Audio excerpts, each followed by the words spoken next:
For the last 2 decades, I've been very involved in both ecumenical and interfaith dialogue.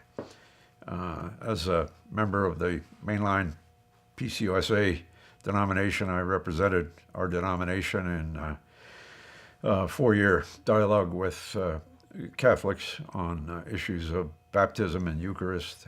Learned so much from that. I've been involved for over 2 decades with the American Jewish Committee, involved in a lot of things, and we've had at Fuller Seminary, some interfaith dialogues that we've set up between evangelicals and Jews, pastors and rabbis, some wonderful times. And most controversially, for the last 13 years, I have been co-directing with Robert Millett of Brigham Young University, a Mormon evangelical dialogue, and I've learned so much from that. So I want to say, first of all, that I think civility toward people of other religious faiths has to be seen as a learning experience. There are really 3 things that I think need to go into interfaith and ecumenical dialogue for those of us who have strong evangelical convictions. And the first is this, that we certainly always need to be prepared to talk about Jesus and how we understand who Jesus Christ is. That's absolutely non-negotiable. Sometimes we get too quick to that subject, but we ought to want to talk about Jesus. Secondly, we ought to want to learn from others.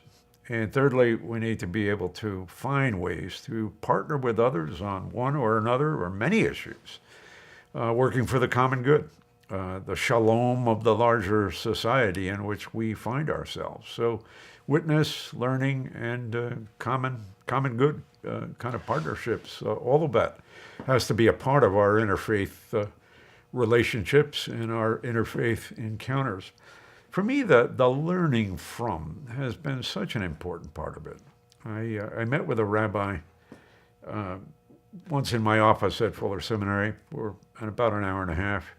We had a great time. We were talking about First Amendment issues that he and I had been assigned by the American Jewish Committee to work on a project together. He left and was very cordial. And about a week later, he wrote me a note. And he said, I just want to tell you about something about my background. He said, I was raised in a small town in Minnesota, and we were the only Jewish family in town. We went to synagogue at a larger city nearby. But he said, every day in those days, in a public school in a little town, the teacher would begin the class. She was usually a Lutheran. And she would begin the day by saying, boys and girls, let's say the prayer that our Lord Jesus taught us to say. And he said, I was instructed I was not to pray that prayer. And he said, on the way home from school, kids would throw stones at me. And they would try to beat me up. They would call me a Christ killer. And he said, I've had such bad experiences with Christians. And when I heard that I had to go on an evangelical seminary campus and meet with the president, he said, I got to tell you, when I walked onto this campus, I broke out in a cold sweat. And he said, I just want to thank you. We had a good time together. And he said, I felt safe with you. He said, thank you for letting me learn how to feel safe with a Christian. Yeah. Well, we've got so much to learn about that. I mean, 2,000 years since the Apostle Paul wrote the epistle to the Romans. 2,000 years since the crucifixion of Jesus, 2,000 years of abusive mistreatment of Jewish people at so many points in our history.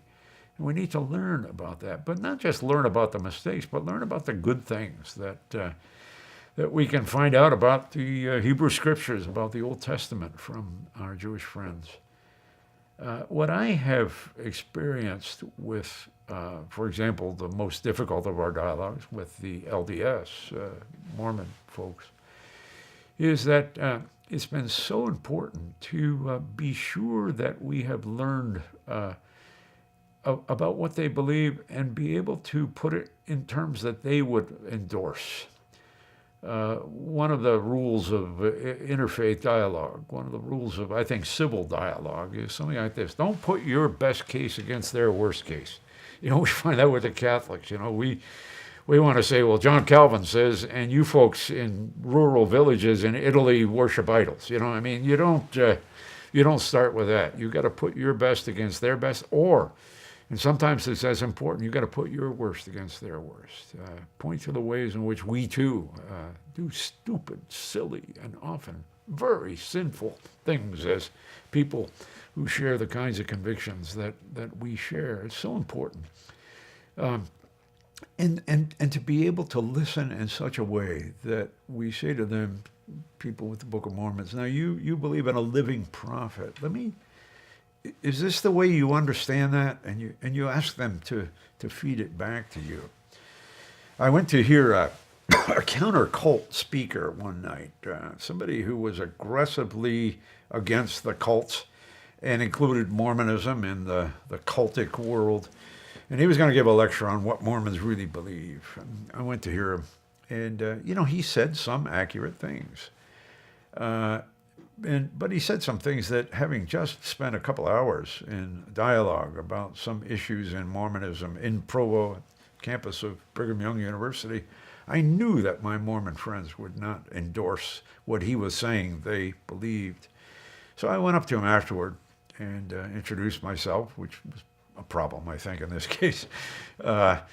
But I said to him, you said some important things tonight, and I appreciate that. But I just want to tell you, on this and this, I think you really need to think a little more. You maybe study Mormonism a little more, because my Mormon friends would not endorse what you were saying they believe.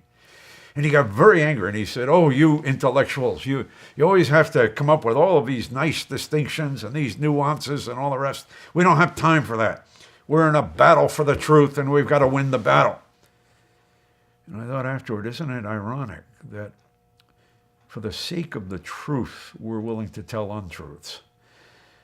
In the service of the one who said, "I am the way, the truth, and the life," we are willing to shade the truth. We're willing to misstate things because of a battle for the truth. And the fact is, if we care about the truth, we need to be sure that we're telling the truth. And I think that when I hear people, there's so much Islamophobia, for example, in our world today, and in our culture today, and especially in the Christian church. And sometimes I just don't know what to say to people when they tell me they have proof that President Obama is secretly a Muslim, and they heard that from a Muslim who said he's one of us and we meet with him regularly. I mean, that's just kind of crazy stuff. But even if we admit that there are parts of the Muslim world that are really bad, we have a professor at Fuller. She teaches about Muslim evangelism, and she comes from 20 years of working with Muslim women in Paris. I got to tell you, you haven't understood Islam from the point of view of Muslim women in Paris, if all you can think about is Al-Qaeda and Osama bin Laden. These are very real human beings, some of them abused, some of them deeply devoted to their faith and to their families, but they're very real human beings with their own hopes and fears. And it's so important for us to come alongside of them. I have learned so much from Young Life in my own journey. I think Fuller Seminary has learned so much from Young Life. And that idea of relational evangelism, I think, is key to what civility is all about. And that is, our job is not just to get the message out and to sort of speak truth, but it's to speak truth to real people whom we're willing to form relationships with, so that when we talk to them about the good news of the gospel of Jesus Christ, we understand the questions that they're asking. We understand the hopes and fears that are a part of the very fabric of their lives. And what Young Life has taught us on one-to-one evangelism in the youth culture, I think applies to being civil Christians of deep conviction in the larger culture today.